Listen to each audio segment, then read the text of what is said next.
Vale, perfecto. ¿Se ve bien? Todo, continuamos. Sí, todo perfecto. Perfecto, vale. Entonces, bueno, buenas noches nuevamente. Hoy es la última clase de esta primera tanda de capacitación gratuita.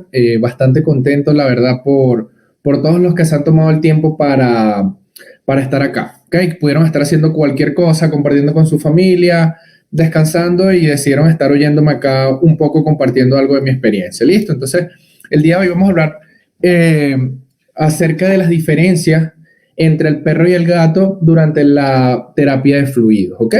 Entonces, yo soy amante de los gatos, listo, y como en todas las clases me gusta colocar una frase que me guste o que ya la haya colocado antes, que la haya leído algún libro.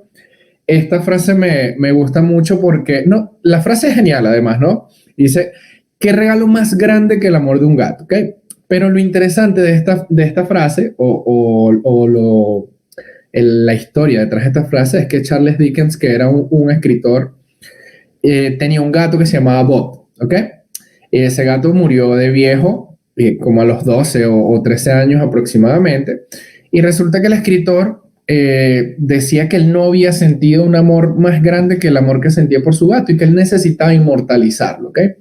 Y entonces agarró y con una patita del gato la mandó a taxidermio y generó o le pidió al taxidermista que le hiciera un abrecartas con la patita del gato, ¿ok? Entonces, para él decir que él siempre iba a tener a su gato, que su gato siempre iba a estar con él, ¿ok? Entonces, bueno, los que tienen gatos creo que entienden bastante bien esta frase y los que no y están acá y tienen las posibilidades, los invito a que adopten un gatito si pueden y están sus capacidades, ¿ok?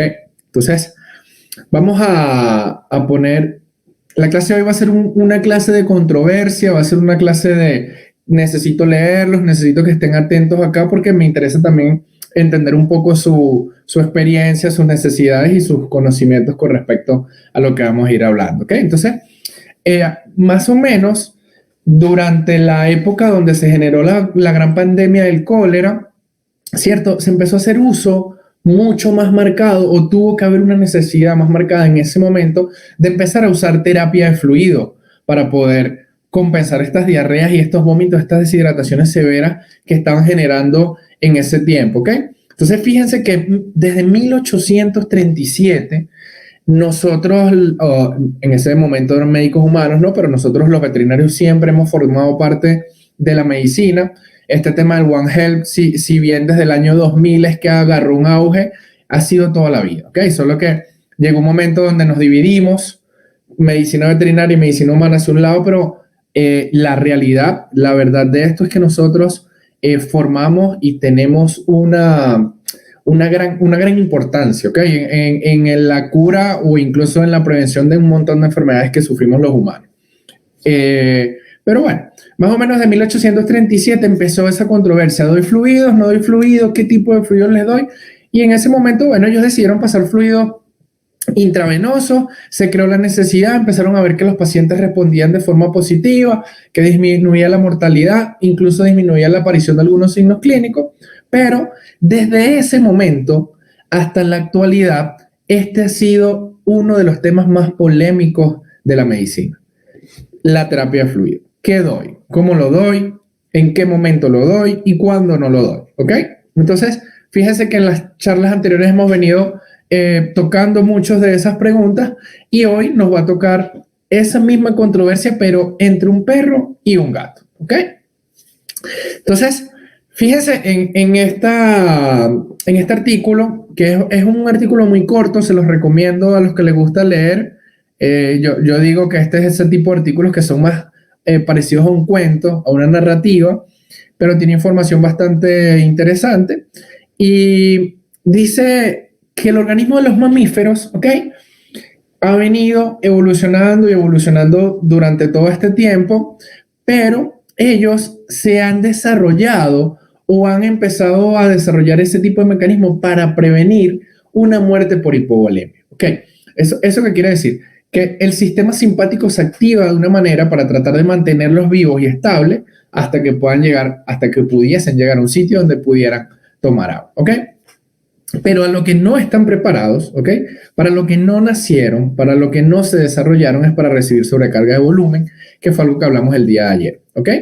Entonces, lastimosamente en la naturaleza no hay alteraciones que generen una sobrecarga de volumen de tipo fisiológica y esa sobrecarga de volumen la mayoría de veces se hace desde tipo iatrogénica y ayer lo conversamos, ¿ok? Entonces, ¿qué pasa? ¿Qué es la principal evaluación que nosotros tenemos que hacer al momento de los líquidos corporales o qué es lo que nosotros vemos? Bueno, cuando yo voy a decir tomar a administrar una terapia de fluido, lo que tengo que ver es qué cambios de volumen hay, qué cambios hay en ese contenido, qué cambios hay en esa distribución del contenido, y ahí es cuando yo digo, mira, hay que evaluar, ¿ok?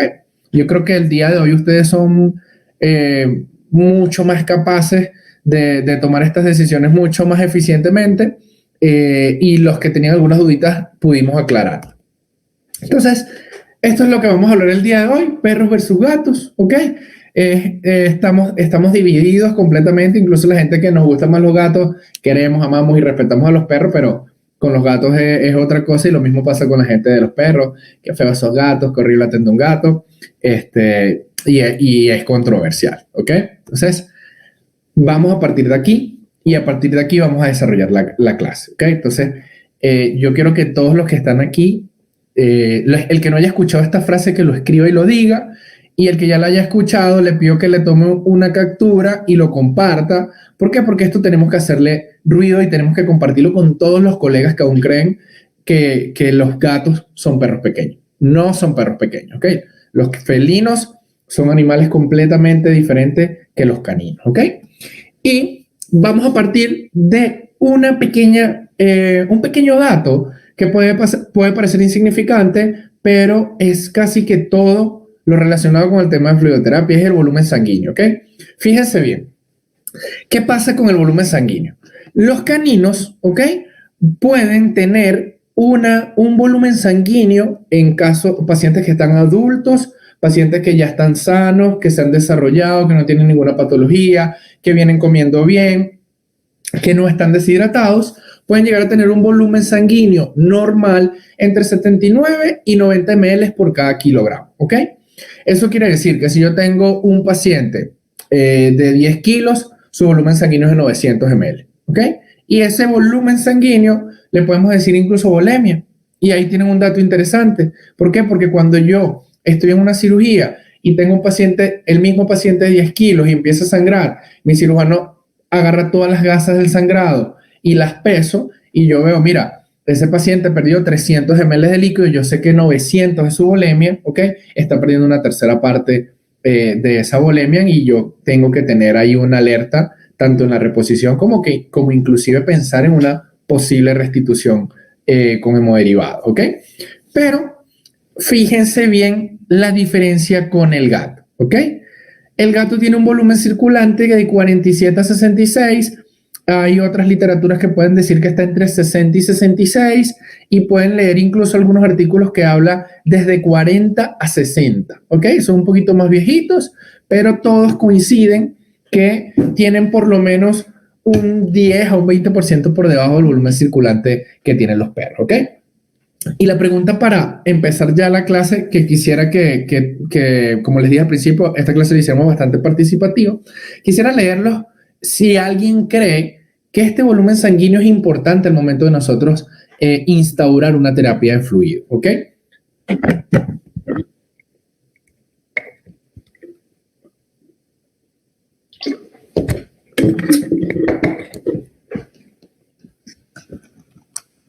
Aló. Creo que no.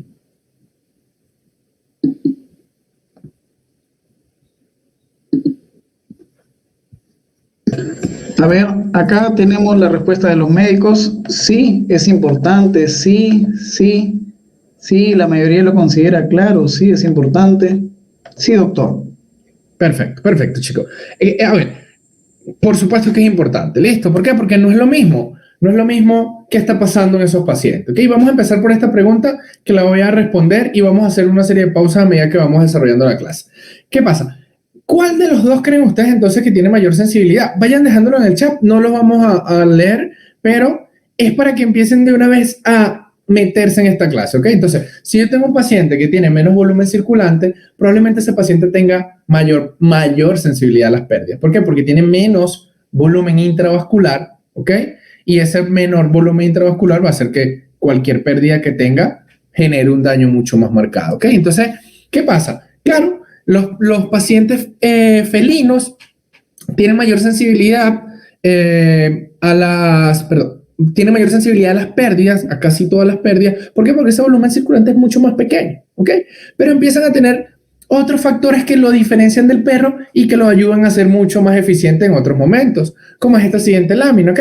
Aquí yo le coloqué mayor sensibilidad a las pérdidas. Listo. ¿Qué pasa? Si bien es más sensible por el volumen, el gato supera al perro en el tema de sensibilidad hacia las pérdidas debido a que el gato tiene mayor capacidad de concentrar orina, ¿ok? Y además que evolutivamente el gato doméstico, el gato que nosotros atendemos en consulta diario, es un gato que viene de la evolución del gato del desierto, ¿ok? Y en el desierto que tenemos nosotros, mucho calor, poca agua. Entonces él se tuvo que desarrollar para que esas pérdidas que tenía de agua o esa cantidad de agua circulante que tenía, esa volemia circulante que tuviera, fuera mucho más eficiente, entonces el riñón era mucho más capaz de concentrar orina. Es el segundo animal que tiene mayor capacidad de concentrar orina. El otro, si no me equivoco, es un tipo de llama que incluso puede en la concentración expulsar gránulos, ¿ok?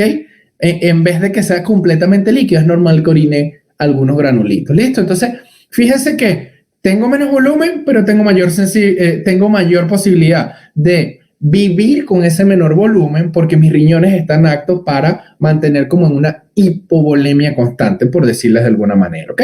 Entonces, pero pasamos al otro lado, ¿ok? ¿Qué pasa? Si yo tengo muchos mecanismos para defenderme de cuando no tengo mucha agua, de cuando necesito que esa agua recircule, se reabsorba, reusar esos electrolitos. ¿Qué pasa? Que mi cuerpo empieza a dejar una ventana, ¿ok? Para cuando yo voy a ser intervenido. Y cuando yo digo voy a ser intervenido es el médico veterinario atendiendo a ese gato, que viene de un proceso evolutivo de miles de años, sabiendo comportarse de forma mejor, y diríamos nosotros acá, surfearla cuando tienen menos cantidad de líquidos y nosotros empezamos a darle volumen. Y le empezamos a dar volumen, y entonces ese gatito es mucho menos tolerante. ¿Por qué? Porque su cuerpo no es capaz de mantenerse hemodinámicamente estable con esta disminución con este aumento, perdón, de líquidos con un balance positivo. A diferencia de los perros, ¿ok? Que ellos sí tienen una tolerancia mayor a la sobrecarga de volumen, y es por eso que ustedes pueden tener un perro de 3 kilos y un gato de 3 kilos, ¿ok? Y a los dos le estamos dando la misma cantidad de líquidos de mantenimiento. Y de un momento a otro, el gato empieza a respirar de una manera diferente, ¿ok? Porque inclusive en signos clínicos de tolerancia a la sobrecarga de volumen, los gatos presentan más fácil sintomatología respiratoria que los perros, ¿ok? Entonces, ellos son mucho más sensibles a la sobrecarga de volumen, ¿ok? Entonces, ya tenemos como 2 cositas por aquí interesantes. Lo hemos venido desarrollando. El tema ayer fue bastante enfocado en sobrecarga de volumen y ustedes ya saben que puede generar todo ese proceso, ¿ok? Entonces, ¿qué volumen vamos a administrar? Listo. Esto es interesante. ¿Por qué? Porque esto es casi que, ¿cómo lo diría? En veterinaria, para los que no sabían, es bastante difícil tener consensos, ¿ok? Y es como la misma oleada que pasa en medicina veterinaria. Está la gente de Estados Unidos, está la gente de Europa, está la gente de Brasil, está la gente de Latinoamérica, como gremios generales. Cada uno tiene una experiencia, cada uno tiene un concepto, cada uno piensa algo. ¿Por qué? Porque lastimosamente no son los mismos pacientes. Genéticamente no es el mismo gato que su abuelo nació en España, su papá nació en España y él nació en España, al gatito que nosotros tenemos acá, que probablemente llegó en un barco desde España, pero toda su parte fenotípica se desarrolló aquí en Latinoamérica, ¿ok? Entonces, altitudes, temperaturas, alimentación, agua, todo eso hace que sean diferentes y por eso es bastante difícil llegar a un consenso. porque nosotros tenemos una variedad demasiado grande de pacientes. ¿Listo? Entonces, esto es uno de los pocos consensos que se ha logrado en medicina veterinaria. Hay que felicitarnos por eso. Y ellos dicen más o menos que esto es lo que deberíamos usar. ¿Ok? Dentro de estos valores nos deberíamos mantener todo. ¿Qué pasa? Esto es un paciente adulto, sano, fisiológicamente normal, bien nutrido. ¿Listo? ¿Cuántos de nosotros atendemos pacientes con este tipo de características? Creo que yo podría levantar la mano y decir, a mí me han tocado y son mis gatos que llegan a una cirugía electiva. ¿Ok? Es el típico gato que el propietario quiere enviarle a una orquiectomía electiva o a una OVH electiva. ¿Listo? Y lo mismo con los caninos. Entonces son muy pocos los pacientes. Por eso hemos hablado de cómo abordar más o menos cada uno desde diferentes ángulos. Entonces, fíjense lo importante de esto y se lo coloco por acá. No olviden nunca individualizar los pacientes. Pero esto es un consenso y por lo menos yo lo uso en anestesia general en los pacientes de ASA 1 que van a cirugía electiva y me ha funcionado excelente. ¿Ok? Y empieza otro debate. ¿Ok? Y aquí nos vamos a detener un poco. Aquí los voy a leer primero. Existe el debate de ¿es bueno usar coloides o usar cristaloides? ¿Cuándo debo usar coloides? ¿Cuándo debo usar cristaloides? Y lo otro es coloides sí o no, y qué tan buenos son los coloides. Entonces, si de los que están acá alguno ha tenido experiencia con los coloides, me gustaría que la escribieran porque es muy interesante ver que cada uno tenemos una perspectiva diferente con el uso del coloide y que inclusive hay muchos que dirán no, porque yo he leído esto y lo otro y tienen sus bases de decir que no, y ahorita vamos a empezar a tocar esto. Esto es parte del consenso de uso de la terapia de líquido de veterinaria, ¿ok?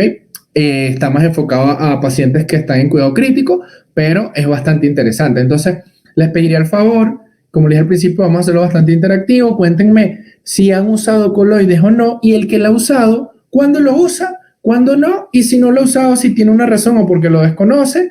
Y si sí lo ha usado, cuéntenos un poquito para nosotros empezar a darles un poco de feedback con respecto a esto.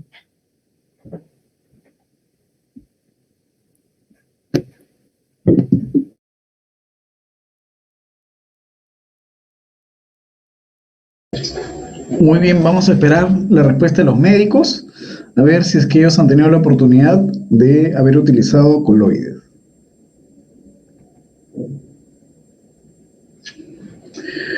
Edgar nos menciona, él no ha tenido la oportunidad. No, nunca ha tenido la oportunidad. Nos menciona Alejandrina, nos menciona sí, transfusión de sangre entera. Ok, bueno. No he utilizado, nos mencionan. Perfecto. Vamos a continuar. Entonces, a ver qué pasa. Aquí hay dos grandes cosas. Toda la información que nosotros tenemos en medicina veterinaria del uso de coloides, yo diría que el 90% de esta información es traspolada en medicina humana. ¿Ok? Entonces, prescripciones generales para el uso de coloides hay varias, ¿listo? Dentro de esas es cuando yo necesito meter una cantidad de volumen mucho más pequeña porque mi paciente no lo tolera. Ejemplo, que puede ser, tengo un gato anémico deshidratado, ¿ok? Tres condiciones que me van a hacer que pueda haber una sobrecarga de volumen mucho más alta. Y yo voy a usar un coloide para hacer una expansión rápida y mantener esa expansión en el tiempo, ¿ok? Entonces, en medicina humana empezaron a hacer un montón de estudios, a hacer un montón de comparaciones entre el gelofuscin, el hidroxialmidón, el otro es dextrano. Hay varios, ¿ok? De tipo sintético. Incluso empezaron a probarlos con plasma, con albúmina, con sangre, con hemoderivados y empezaron a probar. Mira, ¿qué hacemos? Si llega este paciente que está con una insuficiencia renal y llegó en shock y yo le pongo un coloide, ¿cómo responde? A cómo responde ese mismo paciente con cristaloide, ¿ok? Y empezaron a desarrollar tanto consensos como directivas del uso de los coloides y los cristaloides a un punto que, por ejemplo, hay países de Europa que no tienen permitido la compra ni el uso de coloides, ¿ok? ¿Por qué? Porque ellos empezaron a notar que muchos de los pacientes, según las patologías o según lo que se están enfrentando, desarrollaban incluso cuadros de CIRS O, por ejemplo, un paciente que estaba séptico, que llegaba y yo decía, mira, este paciente está muy mal, yo necesito darle una corta cantidad de volumen y que ese volumen se me mantenga en el tiempo. Y cuando yo lo administro, el paciente se moría. ¿Ok? Entonces empezaron a revisarme, ¿pero qué pasa? Porque estos pacientes que están recibiendo coloides versus cristaloides se mueren. ¿Ok? O porque empeora su cuadro clínico. ¿Listo? Y entonces ellos empezaron a investigar hasta que llegaron a un punto de llevarlo a lo histológico, desde lo hepático, desde lo renal, desde lo pulmonar, y empezaron a conseguir fallas. Empezaron a conseguir que, por ejemplo, podían generar hepatotoxicidad, que podía aumentar las probabilidades de que un paciente tenga insuficiencia renal aguda, o si tenía una insuficiencia renal aguda, empeorarla. Los pacientes que venían por un shock séptico, esos pacientes aumentaban la mortalidad cuando se administraba la resucitación con coloides o el mantenimiento con coloides. Y ellos empezaron a decir, mira, esto no sirve, esto no funciona, no lo quiero en mis pacientes. ¿Por qué? Porque ya yo tengo un paciente que si tiene una falla hepática o tiene un síndrome hepatorrenal, yo no quiero empeorar ese síndrome hepatorrenal por administrarle un fluido o administrarle, muchos se dirigen, a los coloides como esto, ¿ok? Yo no quiero empeorar a mis pacientes con esto, denigrando incluso el uso de los coloides, ¿ok? Entonces, en medicina veterinaria nosotros empezamos a adoptar eso. Empezamos a decir, mira, no, ya va, pero ¿por qué yo en un paciente con sepsis le voy a dar una terapia de coloides si yo estoy leyendo en medicina humana que esto lo va a matar? Que esto lo va a matar mucho más rápido. ¿Por qué lo voy a hacer en un gato anémico si a mí me han dicho toda la vida que yo le coloco un mantenimiento a la tasa que sea un gato anémico y no pasa nada con cristaloide? No me voy a atrever a darle un coloide si lo que estoy leyendo yo acá es que eso está mal, ¿ok? Entonces, llegó y hubo la necesidad de crear un consenso de coloides sí o no, cuándo voy a usar coloides versus cristaloides en una terapia de fluido en medicina veterinaria, ¿ok? Y entonces, bueno, yo soy fiel defensor de los coloides, listo, los que me conocen saben que en mi quirófano no puede faltar Helofuscin, que es el que más uso, es el que tengo más experiencia, es el que más he leído, ¿ok? No he tenido experiencia con el hidroxialmidón ni con el dextrano. Entonces, por ejemplo, una de las prácticas más comunes en mi práctica diaria es pacientes que van a entrar a una cirugía que tienen mucho riesgo de sangrado, que tiene tiempos de coagulación cercanos a los límites, y yo sospecho o sé que ese paciente va a necesitar sangre. En el transquirúrgico trato de mantener esa volemia con Helofuscin, ¿ok? O si tengo una hemorragia aguda durante la cirugía, hago la resucitación con Helofuscin, y la sangre la aprovecho mucho más en el postquirúrgico que en el trans. Cuando me ha tocado hacerlo en el trans, porque lo he hecho, me ha tocado por necesidades, porque se va a beneficiar más el paciente, porque es mejor, pero en anestesiología, cuando nosotros hacemos transfusiones transquirúrgicas, existe un riesgo de algo que se llama TRALI. No voy a profundizar mucho en eso allí, y entonces es como algo de que cuando pasa de forma agresiva y es bastante mal, y es un pronóstico muy malo para los pacientes. Entonces yo aprendí y en mi experiencia me ha funcionado bastante bien, tengo la lectura bastante clara, tengo cómo usarlo, y eso es parte de lo que estos compañeros de nosotros decidieron discutir, ¿ok? Y después de toda esta discusión, que es más o menos el resumen que yo le vengo dando, que desde mi experiencia pasó, tú lees el artículo y dices, wow, es que es eso, ¿sabes? Yo lo leí en medicina humana, yo lo leí aquí, ellos llegan y te dicen, mira, no uses coloides en sepsis, ya está demostrado que no. Coloides en insuficiencia renal, está demostrado que no. Coloides en pacientes con coagulopatías, está demostrado que no. Entonces es coloides, cristaloides, y ustedes colocan aquí la línea de cristaloides. No. Cristaloide, sí, da igual. O sea, no existen cambios. ¿Listo? Entonces, ellos llegaron y le dijeron, mira, ya va, vamos a ponerle un stop aquí, chicos. Recuerden que el típico perro mestizo de Latinoamérica no es el mismo perrito mestizo de Estados Unidos, ni es el mismo perrito mestizo de África, ¿ok? Lo mismo pasa con los gatos. El persa de Latinoamérica no es la misma genética probablemente, o al menos en su fenotipo, del de Australia. Yo creo que tenemos que calmarnos un poco, ¿ok? Y ellos dicen, mira, estamos viviendo una era donde los líquidos son fármacos, ¿ok? Y los líquidos se tienen que tratar como un fármaco. Es decir, tienen indicaciones, tienen contraindicaciones y poseen efectos adversos, como todo lo que hacemos en medicina, ¿ok? Todo tiene un daño colateral, todo tiene esto sirve para esto, pero puede generar esto, y creo que no existe ni un fármaco que sea perfecto, ni una terapia que sea perfecta que no tenga ningún tipo de error, ¿ok? Y todos los conocemos. Entonces, ¿qué nos recomiendan? ¿Qué nos recomiendan en este consenso? Es, mira, individualiza a tu paciente y esperemos un poco más de evidencia. Escriban, reporten, publiquen. Entonces, si usted le llega a un paciente con una insuficiencia renal aguda, prerrenal, y usted considera que ese paciente se va a beneficiar de una gelatina, úsela. Haga su reporte, haga su seguimiento, tome su examen de base, monitoree el pre, monitoree el trans, monitoree el post, tome exámenes de sangre en las horas que ustedes crean necesarias y justificables después de la terapia y la aplicación de coloides y empecemos a ver qué es otro fármaco.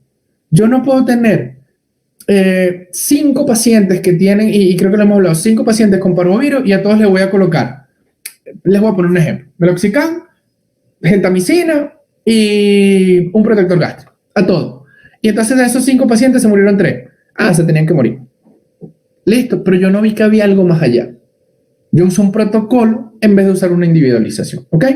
En mi experiencia, los coloides son una herramienta demasiado útil, ¿ok? Siempre y cuando sepas cuándo usarlo, cómo usarlo y, más importante aún, cuándo no usarlo, ¿ok? Vuelvo y les digo, los invito a los que no lo han hecho por miedo, a los que no lo han hecho porque no lo conocían, lean un poco más porque cuando uno va a empezar a usar una terapia nueva, deberíamos ser mucho más salidos, chismosos, querer investigar, querer saber un poco más, ¿ok? Entonces, los invito desde hoy a que hagamos esto con el tema de los coloides. Entonces, ¿qué pasa? Existen dosis, esas dosis ya están bien estudiadas, ya sabemos que las podemos usar de manera normal y dice que podemos usar en caninos de 20 ml kilo por día, es decir, como si fuera un mantenimiento, pero con coloides, ¿ok? Ellos dicen que podríamos dividirlo en bolos, es decir, yo doy un bolo de 5 ml por kilo, espero, si mi paciente necesita, doy, ¿ok? Lo mismo con los felinos, de 10 a 20, recuerden lo que acabamos de hablar de su capacidad o de su incapacidad de tolerar, la sobrecarga.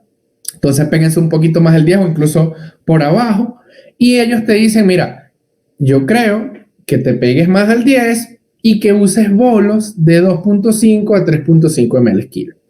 Para los que estuvieron en las charlas anteriores, recuerden el protocolo o el algoritmo de Rose.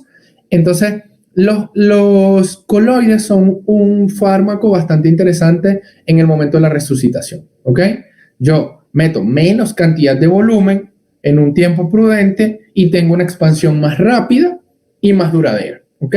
Entonces, fíjense que si hay dosis para canino y dosis para felino, es porque ya sabemos que podemos usarlo sin ningún problema. Entonces, pero podemos ir un poco más allá. Podemos ir un poco más allá y esta combinación que se usa y creo que es el ideal es conseguir el equilibrio entre estas dos partes, ¿cierto? No estoy diciendo con esto que todo paciente que ingrese con un proceso de deshidratación, que ustedes vayan a hacer una resucitación, una optimización, un mantenimiento y una evacuación, ustedes le van a meter estas dos cosas. ¿Por qué no? Ya lo hemos hablado en las clases anteriores. Pero esta es una combinación bastante interesante para cuando tenemos pacientes que tienen un déficit de volumen intravascular, pero yo también tengo que reponer déficit intersticial, ¿ok? Recuerden características importantes de los coloides que son solutos muy grandes que de manera normal no pueden traspasar la barrera o la membrana vascular para irse al intersticio. Entonces, si yo tengo un paciente que tiene una deshidratación, ¿ok?, severa o de moderada a severa, y yo le doy un coloide, yo no estoy permitiendo que ese líquido vaya al intersticio.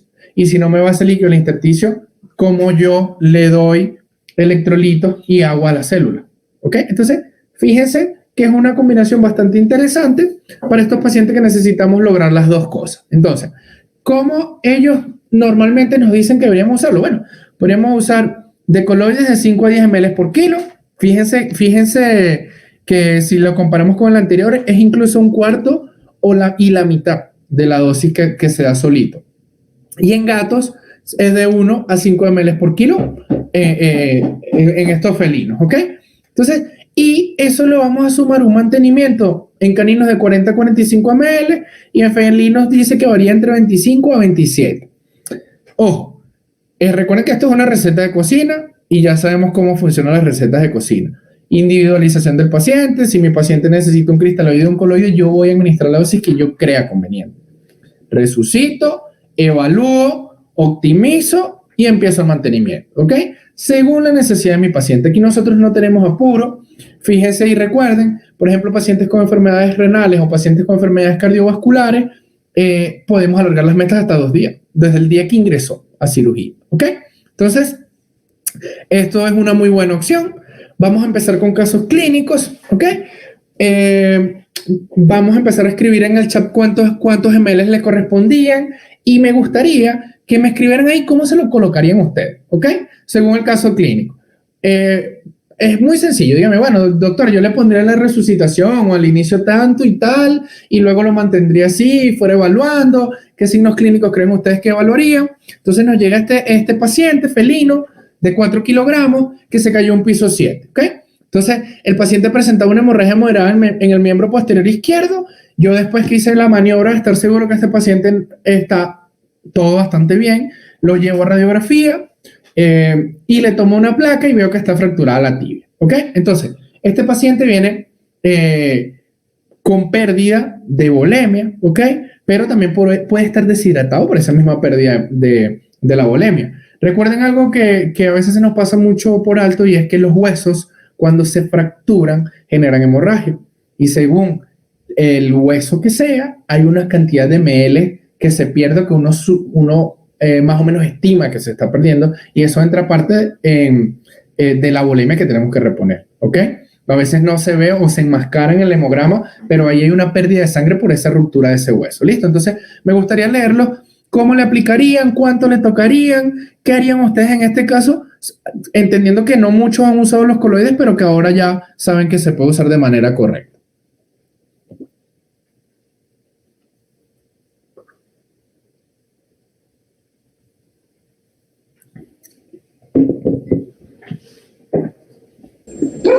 Muy bien, vamos a esperar a que los médicos nos planteen cuál vendría a ser su proceso y sobre eso vamos a ir compartiendo las respuestas.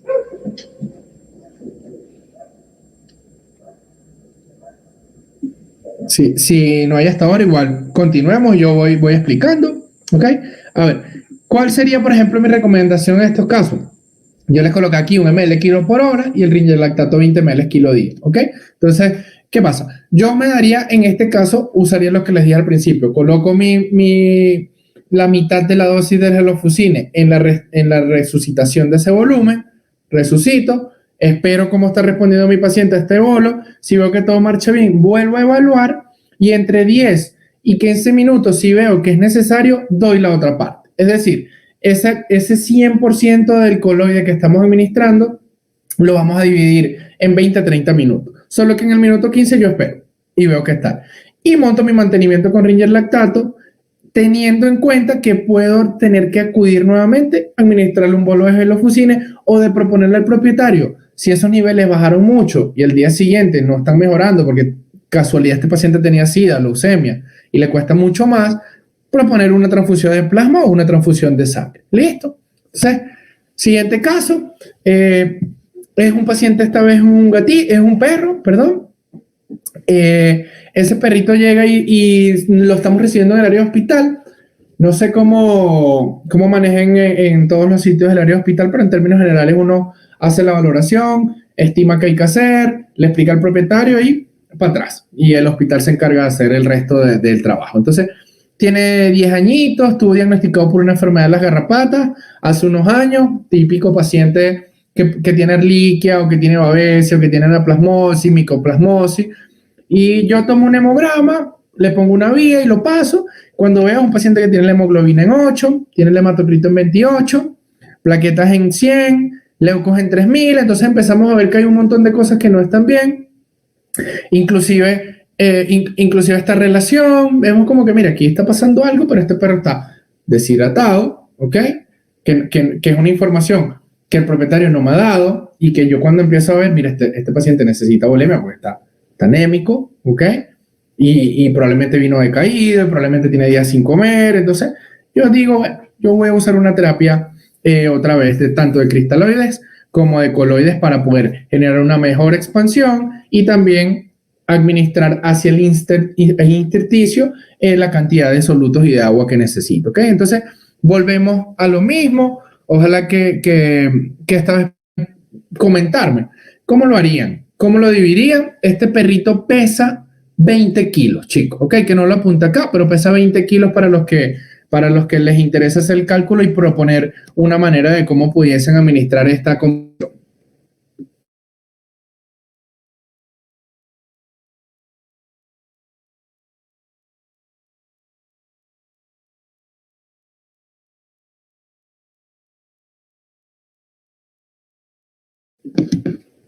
Bueno, lo mismo. ¿Qué pasa? En estos pacientes, recuerden que los pacientes que tienen anemia tienen mayor probabilidad de generar una sobrecarga de volumen. Si yo, en este caso, pudiese ahorrarme el mantenimiento, me lo ahorro. ¿Ok? Si no me lo puedo ahorrar, porque el paciente necesita, ¿ok? Lo que le decía ahorita, necesito que pase algo al intersticio.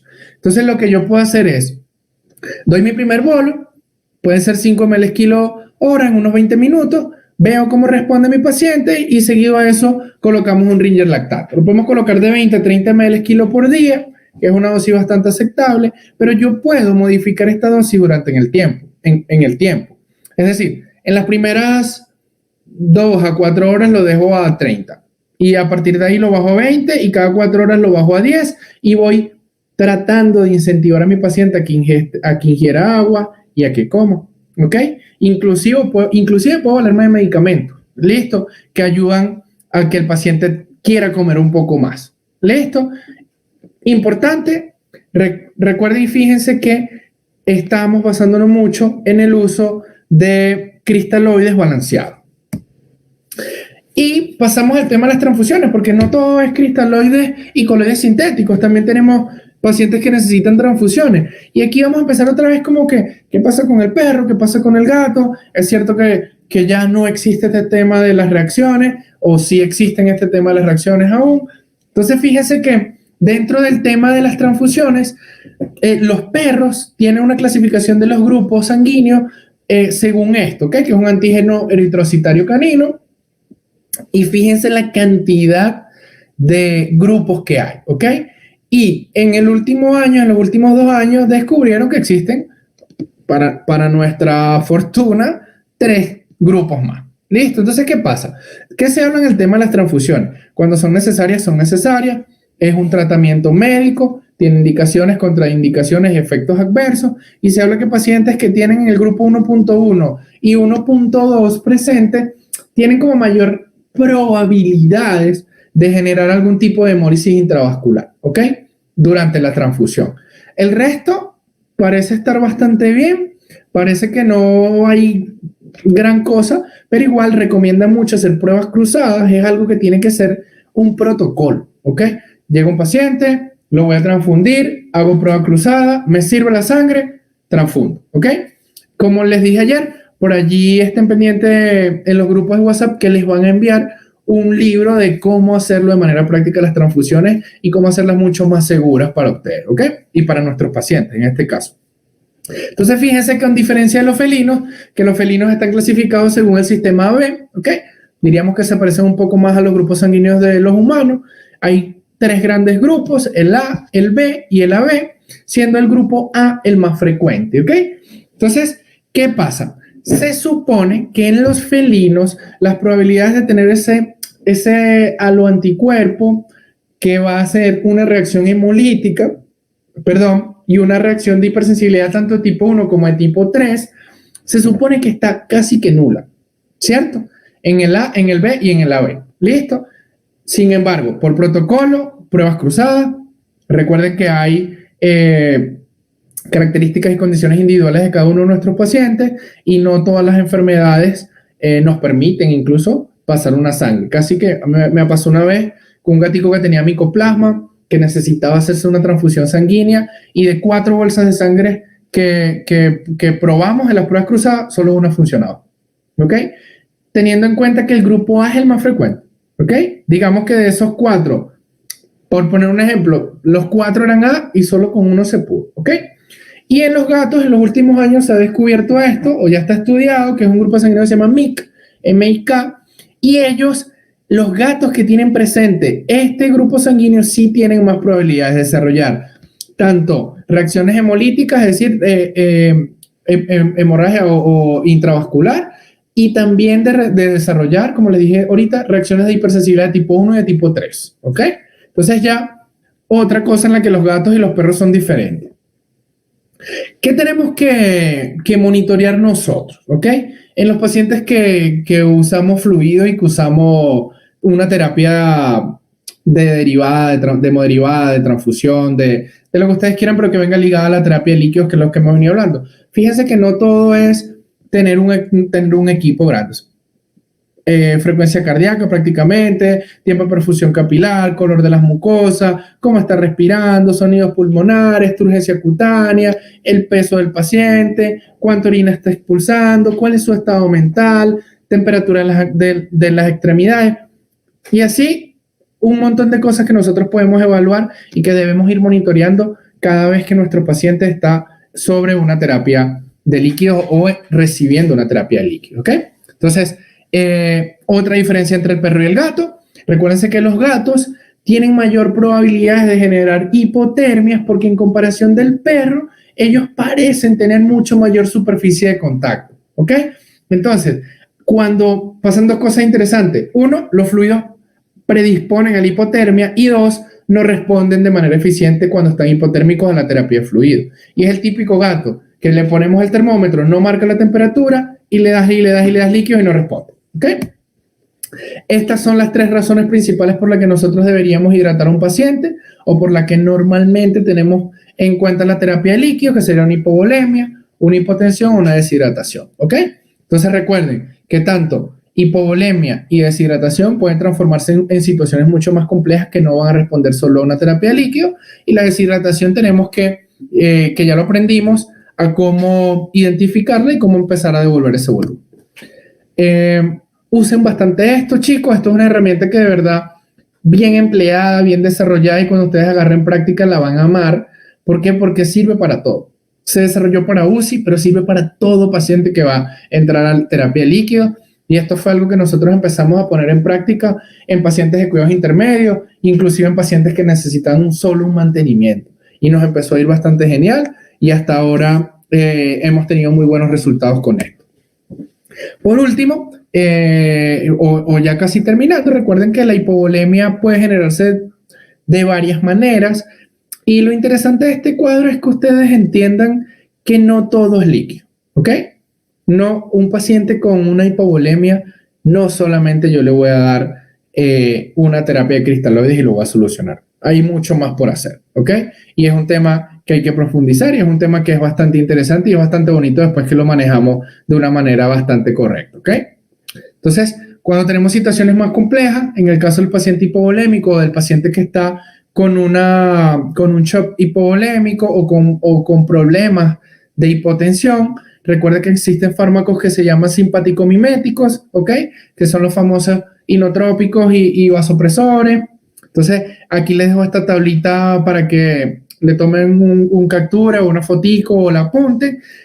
Cuando tenemos en el algoritmo de presión arterial, el volumen sistólico es parte del gasto cardíaco, ¿ok? La precarga y la poscarga. Diríamos que ahí en esos 3 ítems entra el tema de la volemia, el tema de los líquidos. Pero recuerden que están los pacientes que están en precarga dependencia y en precarga independencia, y ese paciente que está en precarga independencia no va a responder a líquidos. Usted va a tener que subir esa presión arterial por otros métodos, solucionando la causa, y si no puede solucionar la causa, apóyese con uno de estos fármacos.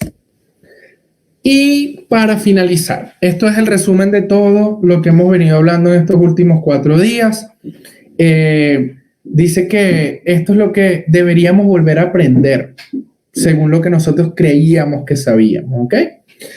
Para los que hacen anestesia de rutina, traten de usar 10 ml kilo hora de líquidos. Yo les recomendaría que usen de 5 a 10 en perros y de 1 a 5 en gatos. Es mucho más restrictivo, pero es bastante bien, siempre y cuando el paciente lo permita. Acuérdense que las soluciones electrolíticas equilibradas con potasio no aumentan el potasio en sangre en los pacientes felinos obstructivos, ¿ok? Muchas veces te decía, ese paciente está obstruido, no le pongas un ringer lactato. ¿Por qué? Porque le vas a subir el potasio. No pasa así, ¿ok? Recuérdese todo lo que pasa a un paciente con una enfermedad postrenal y cómo es ese nivel de deshidratación, qué está recaptando, qué no está recaptando ese riñón. Entonces, fíjese que son cosas bastante interesantes que las hemos tocado todas, desde el día 1 hasta el día de hoy, ¿ok? Entonces, la solución de ringer lactato no empeora los cuadros de acidosis láctica, ¿ok?